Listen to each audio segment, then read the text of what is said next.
요즘에는 재료의 발달, 특히 접착 재료의 발전에 따라 레진 치료가 치과 의사들뿐 아니라 환자분들에게도 많은 관심을 받고 있는 것 같습니다. 실제로 치과 의사들 사이에서 예전에는 이 레진이라는 재료에 대해서 많은 의심이 있었지만 생각보다 내구성이 좋고 치아 삭제를 최소한으로 하기 때문에 치아를 보존적으로 치료하려는 치과 의사들은 최근에 대부분의 충치 치료를 레진으로 치료하는 경우도 많습니다. 네, 안녕하세요. 치과 알려주는 남자입니다. 충치 치료를 받아본 환자분들이시거나 치과에서 검진을 받아본 분들이시라면 충치 치료 방법은 상황에 따라 여러 가지가 있다는 것을 알고 계실 거예요. 예전부터 대부분의 치과에서는 충치가 작으면 레진이나 GI, 중간 이상이면 인레이, 크기가 매우 크면 크라운 치료를 하라고 설명을 했을 텐데요. 요즘에는 재료의 발달, 특히 접착 재료의 발전에 따라 레진 치료가 치과 의사들뿐 아니라 환자분들에게도 많은 관심을 받고 있는 것 같습니다. 실제로 치과 의사들 사이에서 예전에는 이 레진이라는 재료에 대해서 많은 의심이 있었지만 생각보다 내구성이 좋고 치아 삭제를 최소한으로 하기 때문에 치아를 보존적으로 치료하려는 치과 의사들은 최근에 대부분의 충치 치료를 레진으로 치료하는 경우도 많습니다. 환자분들 입장에서도 충치 치료 시에 최소한으로 치아를 삭제한다는 점에서 레진 치료는 너무나도 환영받고 있는데요. 한마디로 레진 치료는 환자 친화적이고 이는 다른 말로는 생체 구조 친화적인 치료라고 할 수 있습니다. 하지만 레진 치료에 대해 아직 많은 치과 의사들이 반감을 갖고 있고 꺼려하는 것이 사실인데요. 오늘은 이 레진 치료가 왜 좋은지 살펴보고 안타깝지만 레진 치료가 어려운 경우에 대해서도 같이 살펴보려고 합니다.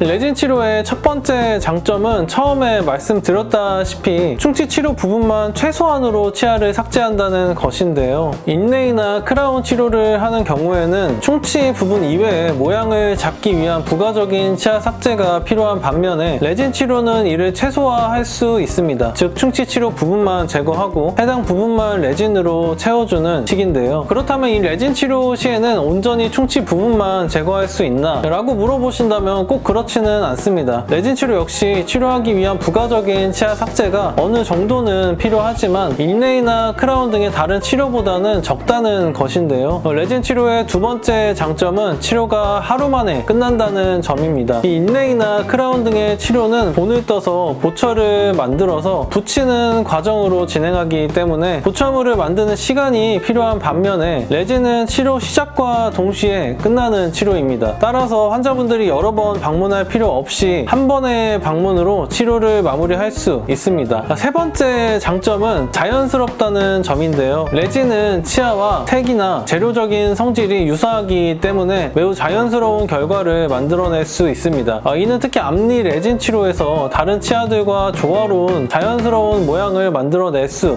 있습니다. 레진 치료는 치과 의사가 직접 처음부터 끝까지 진행한다는 점에서 치과 의사의 실력과 매우 밀접한 치료인데요. 즉 치과 의사마다 결과물이 많이 달라질 수 있다는 이야기입니다. 네 번째 레진의 장점은 비용입니다. 많은 치과 치료들은 기공물을 중간에 만드는 과정을 거쳐야 하기 때문에 그에 따라 비용이 비싸지곤 하는데요. 이 레진은 치과 의사가 기공소를 거치는 과정 없이 직접 진행하기 때문에 다른 치료보다 상대적으로 저렴한 편입니다. 하지만 무엇보다 치과 의사의 집중력과 꼼꼼함이 필요합니다.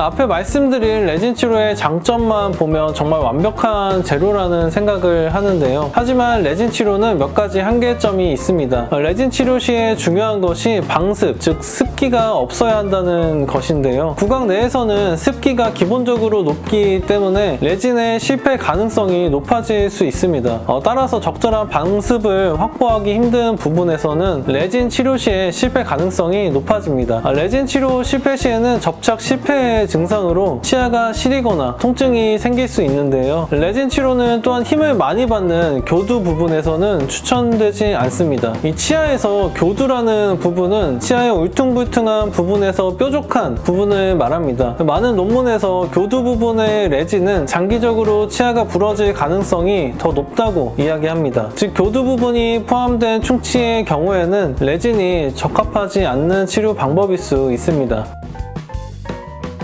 오늘은 레진이라는 재료가 왜 좋은 재료인지 그 장점에 대해서 살펴보고 레진 치료의 한계에 대해서도 간단하게 알려드렸는데요. 이 밖에 레진 치료에 대해 궁금한 부분이 있으시다면 댓글로 남겨주세요. 오늘 영상이 충치 치료를 받으시려는 분들에게 도움이 되셨으면 좋겠습니다. 그럼 저는 다음에 더 유익한 정보로 찾아올게요. 감사합니다.